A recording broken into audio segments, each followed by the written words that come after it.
Bonsoir, Francesca. Bonsoir. C'est un plaisir de nouveau de pouvoir discuter avec toi, malgré que ça soit sur un sujet horrible, parce qu'il n'y a pas d'autre mot. Absolument. On Et n'a c'est plus de aussi, mots pour décrire ça. Ça, ouais. Et c'est aussi un plaisir de discuter avec toi en français. Je crois qu'il n'y a pas beaucoup de gens qui savent que tu parles français. Quand j'ai posté ça sur YouTube, j'ai eu des commentaires qui me disaient «Oh, Francesca parle français, on ne savait pas». Donc merci Ah oui, de faire ça. je m'amuse dans toute langue. Il y a inclus l'espagnol. L'espagnol, oui, mais ça va. Non, j'espère que ça va être acceptable pour les Français. Ouais, j'en suis sûr. Euh, donc je voulais évidemment parler de ce qui se passe à Gaza depuis maintenant, c'est quoi, 10 mois, bientôt 11. Ça me paraît fou, rien que dire ça, ça me paraît complètement fou.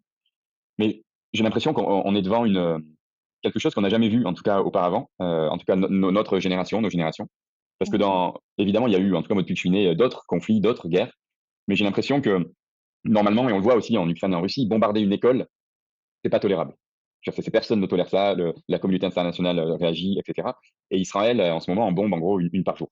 Normalement, tuer des travailleurs humanitaires n'est pas tolérable. Israël en a tué plus de 280 pour l'instant.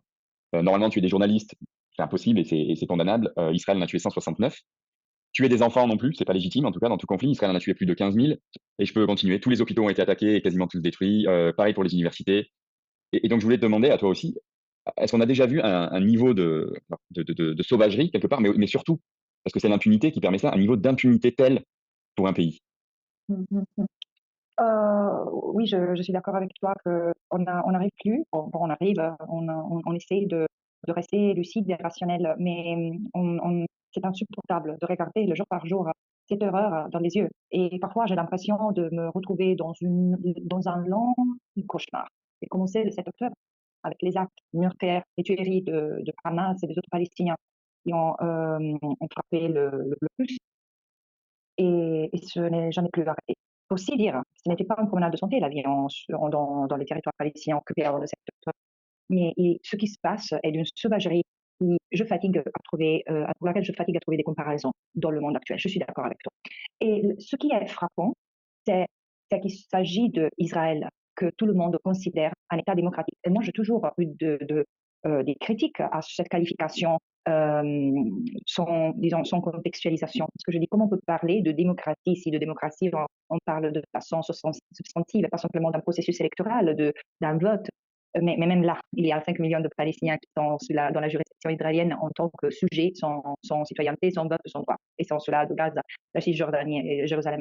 Mais quand même, il y avait déjà un système de discrimination, de ségrégation. De toutes les façons, comme il y a des actes criminels qui peuvent être commis par l'exécutif, par le gouvernement, dans une démocratie, il y a des mécanismes de contrôle, on dit de check and balance. Il y a le Parlement qui intervient, il y a le judiciaire. Et si rien ne marche au niveau institutionnel, il y a normalement le peuple qui se révolte. Et ici, rien. Bon, c'est vrai aussi qu'il y a un tout petit peu d'Israéliens et d'Israéliennes qui voient dans les yeux la même monstruosité que nous on regarde tous les jours et la reconnaissent. Et ils le disent. Il s'agit d'un génocide. Mais c'est ça, le fait que rien de ce qui devait prévenir cette horreur dans le système israélien n'a pas marché. Et bien sûr, c'est l'impunité dont Israël bénéficie au niveau international. Mais bien sûr, il y a eu d'autres actes de barbarisme, d'autres génocides dans le monde qui, je vois, caractériser cette attaque contre tous les Palestiniens, surtout ceux-là à Gaza, mais contre tous les Palestiniens de la part des Israéliens, ça n'a pas beaucoup de comparaison de l'histoire récente. Voilà.